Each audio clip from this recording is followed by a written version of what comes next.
38مین خولی فستیڤاڵی نێودەوڵەتی کورتەفیلمی تاران کرایەوە و لە ئەم ساڵیشەوە فستیڤاڵەکە لەلایەن ئەکادیمیای ئۆسکارەوە دانی پێدانراوە و بووەتە خاوەن ئۆسکار کوالیفای.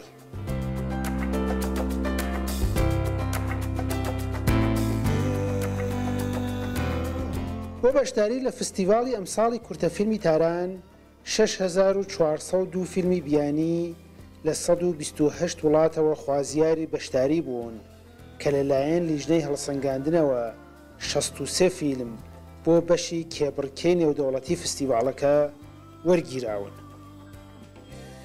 سادق موسەوی بەڕێوەبەری گشتی فستیڤاڵی کورتەفیلمی تاران وەرگرتنی ئەم فستیڤاڵە لەلایەن ئەکادیمیای ئۆسکارەوە بە ڕووداوێکی گرنگ ئەزانێت و ئەڵێت به دلیل محدودیت فستیوال‌هایی که اسکار کوالیفای هستند، چونکە ژمارەی ئەو فستیڤاڵانەی خاوەن ئۆسکارن کوالیفاینن و سنووردارە. ئەم فستیڤاڵانە تەنها ڕێگای بەشدارین لە ئۆسکار.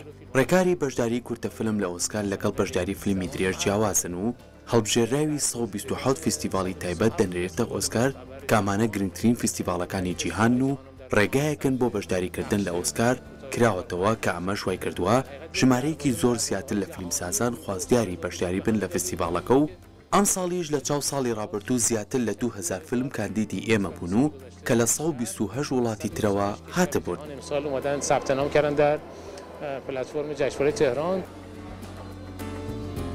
بەڕێوەبەری گشتی فستیڤاڵی کورتەفیلمی تاران هەروەها پێی وایە ئەم ڕووداوە کاریگەری باش لەسەر سینەمای ئێران دائنێت. سینەمای ئێران لە جیهاندا ناسراوە بۆ نمونە ئەسغەری فەرهادی دووجار خەڵاتی ئۆسکاری وەرگرتووە و ئێمە دەگمەن وڵاتێکین کە لە مێژووی سینەمای خۆماندا دوو خەڵاتی ئۆسکارمان وەرگرت بێ.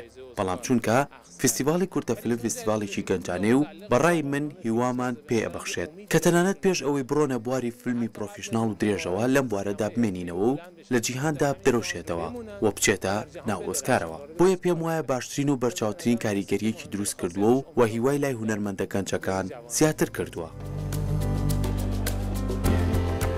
زۆربەی هونەرمەندانی بواری سینەما لە ئێران لە دروستکردنی کورتەفیلمەوە پێگەیشتوون و تەنانەت زۆربەی هونەرمەندانی بواری سینەمای ڕۆژهەڵاتی کوردستانیش لەم فستیڤاڵەوە ناسێنراون و گەشایان کردووە.